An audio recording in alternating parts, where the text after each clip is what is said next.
Vamos a tratar de responder la pregunta que amablemente me hicieron los organizadores del curso, de cuál es la importancia de la colitis microscópica.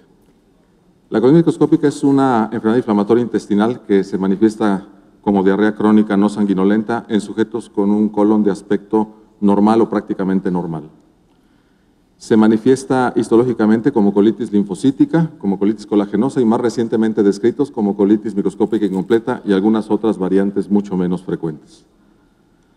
Es un padecimiento que casi todos estamos de acuerdo en que es menospreciado y aún subdiagnosticado.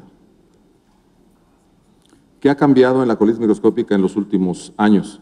Bueno, hay evidencia cada vez más clara de un aumento en la prevalencia y la incidencia de la enfermedad. Se ha acumulado evidencia clara y mejor respecto a su fisiopatogenia. Contamos ahora con una definición consensuada respecto a su espectro histopatológico. Cada vez hay más información y queda claro que la colitis microscópica no es una simple diarrea.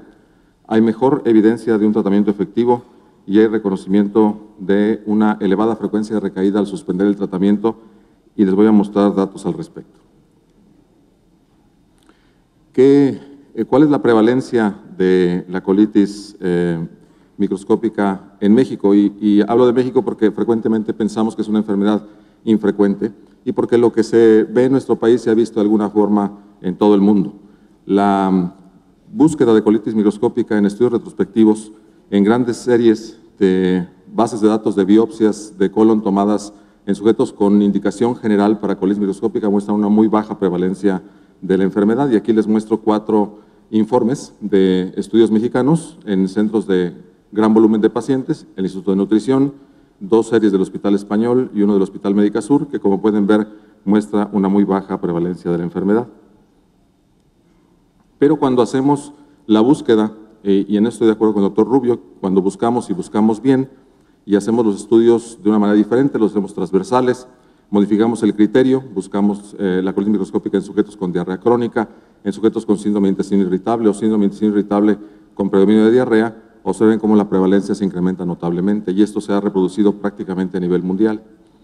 En la actualidad, la colitis microscópica explica aproximadamente el 15% de los casos de pacientes con diarrea crónica no sanguinolenta y, aunque los datos son variables, más o menos 1 de cada 6 pacientes con diarrea crónica con criterios de Roma para síndrome de intestino irritable tienen en realidad colitis microscópica para que nos demos una idea de la magnitud del problema.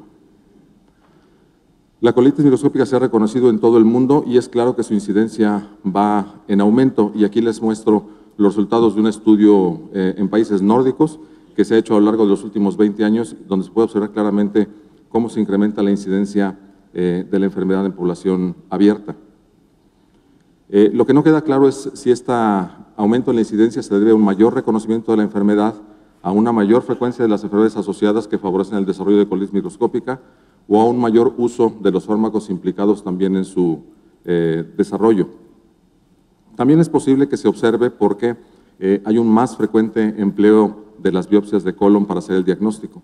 Y les presento ese estudio recientemente presentado en la Semana de Enfermedades Digestivas de Europa, donde el grupo sueco muestra cómo hace una década, en el 2002, la incidencia de colitis microscópica, tanto colitis colagenosa como linfocítica, estaba en una relación al uso de biopsias y observen cómo prácticamente una década después se incrementa la incidencia de ambas enfermedades, pero la proporción de este aumento es mayor en comparación con el uso de las biopsias, de tal manera que el solo emplear más biopsias no parece explicar la incidencia, esta parece ser real. No ha habido cambios importantes en la afección por género y tampoco en la etapa de la edad en la que a estos pacientes se afectan. Siguen siendo pacientes entre los 50 y los 60 años de edad el grupo más frecuentemente afectado. Se ha acumulado en los últimos años también importante evidencia respecto al papel de la genética en la fisiopatogenia de la colitis microscópica. Hay datos importantes que revisaremos en un momentito más respecto a autoinmunidad. Hay estudios muy elegantes, muy importantes respecto a la disfunción de los miofibroblastos, tanto en el depósito de la colágena como en la resorción y degradación de la colágena en colitis colagenosa, pero quizá lo que ha llamado más la atención desde el punto de vista clínico es el papel de los factores luminales para el desarrollo de colitis microscópica. Infección bacteriana como detonante de la enfermedad. La disfunción que se observa en la absorción de ácidos biliares, de manera muy similar a lo que Max nos presentaba en síndrome de intestino irritable, pero pues lo que siempre ha traído más la atención es la exposición a medicamentos también como un factor detonante. Y les presento este metaanálisis del Grupo Europeo para el Estudio de la Colitis Microscópica, donde hacen un recuento de estudios homogéneos y después de eliminar factores de confusión, entre ellos el mayor empleo de las biopsias, observen cómo el uso de inhibidores de bomba de protones sigue siendo un factor de riesgo para el desarrollo de colitis colagenosa, de manera similar a cómo los inhibidores selectivos de recaptura de serotonina lo son para el desarrollo de colitis linfocítica. Recientemente publicado, pueden consultar la referencia en la base de la diapositiva, está el Consenso Europeo de Histopatología en Enfermedad Inflamatoria Intestinal, el cual hace un capítulo separado dentro del mismo documento, pero aparte para colitis microscópica. Y el consenso pues, no modificó mucho la definición de las principales variantes de colitis microscópica. Sigue definiendo la colitis linfocítica como el aumento de linfocitos intraepiteliales de más de 20 por cada 100 células epiteliales, con un infiltrado inflamatorio mononuclear o mixto, que se encuentra básicamente en la lámina propia, y destaca que las criptas deben estar respetadas sin destrucción de ellas. Se reconoce que puede haber cambios degenerativos en el epitelio superficial. Insiste mucho en que el diagnóstico debe realizarse con las tinciones habituales de hematoxilina y eosina y reservar solamente la inmunistoquímica como la detección del linfocito CD3 para casos especiales, difíciles de diagnóstico o refractarios. De manera similar, la definición de colitis colagenosa no cambió. Se sigue hablando de ella cuando hay un engrosamiento en la banda de colágeno subepitelial mayor a 10 micras. Puede haber elongación de la misma, esta puede ser en parches o puede ser continua. Hay atrapamiento de capilares en esta banda de colágeno y otra vez la morfología de las criptas debe ser normal. Se reconoce que en la variante de colagenosa puede haber un incremento de los linfocitos intraepiteliales y el diagnóstico otra vez se debe realizar de manera inicial con las tinciones habituales de hematoxilina y eosina y se reservan los estudios especiales como inmunohistoquímica hacia tenasina, por ejemplo, o tinciones especiales como el masón, que les muestro en la diapositiva, para también causas especiales o de difícil diagnóstico. ¿Qué aporta el consenso? Bueno, el consenso reconoce variantes diferentes de manifestación de la colitis microscópica y ahora se habla de colitis microscópica incompleta como una variante de esta enfermedad.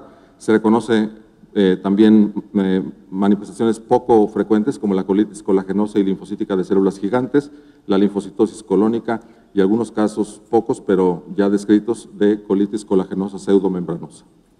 Además, el consenso establece criterios para el diagnóstico diferencial de otras colitis, entre ellas enfermedad inflamatoria intestinal, colitis infecciosa por antiinflamatorios, por radiación y algunas menos frecuentes como por depósito como amiloidosis. También el consenso destaca la heterogeneidad de los cambios histológicos y la importancia de que hagamos un adecuado mapeo del colon cuando tomamos las biopsias. Creo que todos tenemos ya claro que si estamos estudiando un paciente por diarrea crónica, aún en presencia de un colon de aspecto normal o prácticamente normal, estamos obligados a tomar las biopsias que hagan el diagnóstico del padecimiento. Pero siempre ha sido la duda de cuántas, dónde, en qué condiciones debemos hacer las biopsias. Y parece que este estudio también multicéntrico del Grupo Europeo deja las cosas más claras. Y ustedes pueden ver cómo cuando hacemos un mapeo extenso del colon, el rendimiento diagnóstico es mucho mejor que cuando hacemos solamente biopsias de algún segmento limitado, siempre y cuando este mapeo incluya el colon derecho. De tal manera que si nosotros nos limitamos a las biopsias del recto, estamos omitiendo el diagnóstico de una tercera parte de los pacientes. El consenso también reconoce que el ilion terminal puede estar involucrado en la colitis colagenosa y en la colitis linfocítica y que el estómago y el duodeno también pueden mostrar depósitos subepiteliales de colágeno en pacientes con colitis colagenosa. Les comentaba que también hay el reconocimiento de que la colitis microscópica no es una simple diarrea. Ha habido varios estudios en la última década que han demostrado que la colitis microscópica, cuando se presenta en forma activa, implica a los pacientes un franco deterioro de la calidad de vida y también es importante notar que esa calidad de vida mejora con el tratamiento. También ha quedado claro que la consistencia de las evacuaciones, tanto la presencia de urgencia y la presencia de incontinencia, afectan más la calidad de vida que el aumento en la frecuencia de las mismas. Y el otro gran problema que surge, y lo vemos en la práctica diaria, es que pues, hay una cierta sobreposición, al menos en la clínica, en pacientes con colitis microscópica y síndrome de intestino irritable con predominio de diarrea. Ha quedado claro que el dolor abdominal no es tan infrecuente en la colitis microscópica y en este estudio también presentado recientemente en la semana, ya actualmente disponible, vean cómo una serie de 131 pacientes con colitis microscópica fueron reinterrogados para ver si cumplían con criterios de Roma. Y los autores encontraron criterios de Roma 1 y 2 en la mitad de los pacientes y en 4 de cada 10 pacientes criterios de Manning. Siguiendo una metodología similar, nosotros reinterrogamos a 55 de nuestros pacientes con colitis microscópica y encontramos criterios de Roma en 60% de los casos. Es un hecho de observación que una tercera parte de los pacientes con colitis microscópica han sido tratados como síndrome de intestino irritable. ¿Y por qué es importante diferenciarlos? Bueno, porque además de que los tratamientos difieren notablemente, se ha visto que los pacientes con colitis microscópica que cumplen con criterios para síndrome de intestino irritable experimentan más síntomas gastrointestinales y una afección mayor de bienestar psicológico. Pero la colitis microscópica no queda ahí. Seguimos pensando que no es una simple diarrea porque una tercera parte de los pacientes con esta enfermedad, sobre todo en colitis colagenosa, tienen una o más enfermedades autoinmunes asociadas. Y esto ya ha sido determinado. Pueden ver en la tabla la frecuencia con la que los pacientes con colitis colagenosa tienen asociada enfermedad celíaca, enfermedad tiroidea autoinmune, condiciones de la piel y las articulaciones como artritis reumatoide, síndrome de Sjögren y diabetes mellitus. Una tercera parte de los pacientes con enfermedad celíaca tienen cambios de colitis colagenosa y 25% de los pacientes con colitis linfocítica tienen enfermedad celíaca. De hecho, el consenso de histopatología en enfermedad inflamatoria recomienda la búsqueda intencionada de enfermedad celíaca en aquellos pacientes con colitis linfocítica. También en los últimos años se ha fortalecido la budesonide como la mejor alternativa de tratamiento para esta enfermedad a corto y a largo plazo. Ustedes pueden ver ahí los números que avalan esta afirmación. 9 miligramos al día por 6 a 8 semanas logra remisión en muchos pacientes, en más del 80% de los pacientes. El número necesario a tratar con este fármaco es relativamente bajo y el nivel de evidencia que sustenta esta aplicación de budesonide es alto. La mejoría no solamente ha sido clínica, se observa también mejoría histológica y en la calidad de vida de quienes son tratados y quizá lo más importante es que la administración de budesonida incrementa el tiempo libre de recurrencia después de retirarla, a diferencia de otras formas de tratamiento como prednisona, como pueden ver en la gráfica. Por el contrario, la evidencia que sustenta otras formas de tratamiento pues continúa siendo muy débil. Aquí les muestro estudios de buen diseño, pero con deficiencias metodológicas en relación al uso de bismuto, de Boswellia serrata, que es un derivado herbolario, mesalacina y colestiramina, probióticos, prednisolona. Y como pueden ver, o las series son pequeñas o la duración de tratamiento es breve, pero sobre todo, a final de cuentas, las diferencias no son estadísticamente significativas a favor del tratamiento.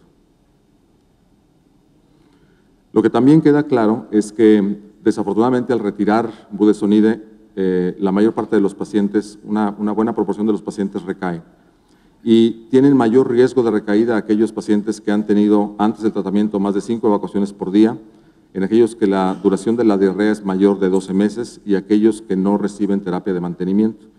Y el apoyo a la terapia de mantenimiento lo avala este estudio, que también se presentó durante la Semana de Enfermedades Digestivas Europea, donde 110 pacientes con colitis microscópica en remisión, 92 de ellos fueron sorteados para recibir budesonide a dosis bajas en comparación con el grupo placebo durante 52 semanas, y observen cómo después de este periodo de seguimiento hay una diferencia clara a favor del tratamiento de mantenimiento, sosteniendo la remisión clínica. El Grupo Europeo para el Estudio de la Colitis Microscópica recomienda el tratamiento de mantenimiento a dosis bajas de budesonide por lo menos un año, con suplementos de vitamina D y calcio. Seguramente en los años por venir estaremos viendo los resultados reales de esta terapia de mantenimiento a largo plazo.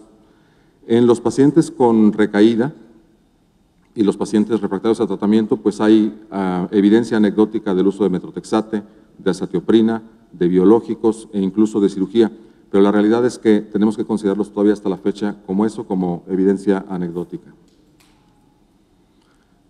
Así que contestando a la pregunta y los mensajes que les quiero yo dejar acerca de cuál es la importancia de la colitis microscópica, pues es importante la colitis microscópica porque considero que es una enfermedad menospreciada y subdiagnosticada. Tenemos que buscar, y buscar bien, como dice Alberto, la prevalencia y la incidencia claramente va en aumento en los lugares donde se han hecho los estudios adecuados para ver hacer esta afirmación. Es una causa frecuente de diarrea persistente o diarrea crónica y su presentación es similar a síndrome de intestino irritable con predominio de diarrea, para que tengamos una idea un poquito más clara de los casos que podemos estar subdiagnosticando. Es importante porque se asocia a enfermedades autoinmunes y porque afecta la calidad de vida de los pacientes. Es importante porque contamos con al menos una alternativa de tratamiento eficaz, pero la frecuencia de recaída es alta, por lo tanto tenemos que estar atentos a la posibilidad de tratamiento de mantenimiento y esto a la fecha parece ser recomendable. Muchas gracias por su atención.